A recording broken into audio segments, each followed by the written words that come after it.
প্রিয়জন কে? এই প্রশ্নটা না খুব কঠিন একটা প্রশ্ন। কারণ এই বর্তমান সময়ে প্রিয়জন জিনিসটা বলতে নেই বললেই চলে।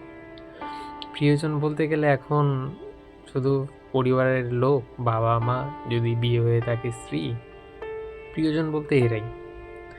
আর তাছাড়া এর বাইরে যাদেরকে দেখছো, বন্ধু-বান্ধব কথাটা কিন্তু মানে হয়তো শুনতে ভালো লাগবে না, কিন্তু এটাই সত্যি। বন্ধু-বান্ধব, আশেপাশে যারা দেখছো বা তুমি যেখানে কাজ-টাজ করো বা চলাফেরা করো, তো তারা কিন্তু সবাই প্রয়োজন।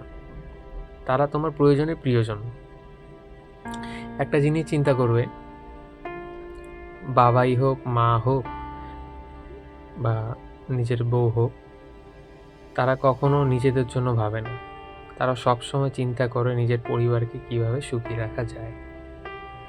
কিন্তু আজকাল বন্ধু-বান্ধব হোক বা তুমি কোথাও প্রাইভেট সেক্টরে জব করছো, তারা কিন্তু তোমার কখনোই প্রিয়জন না।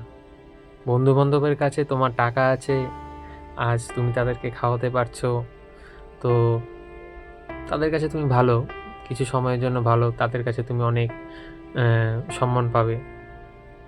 কাজের জায়গায় তুমি রেগুলার কাজ করছো, তুমি খুব ভালো, খুব সম্মান পাবে। কিন্তু যদি হঠাৎ করে দুর্ভাগ্যবশত তোমার পকেট খালি, তখন কিন্তু বন্ধু-বান্ধবকে পাশে পাবে না।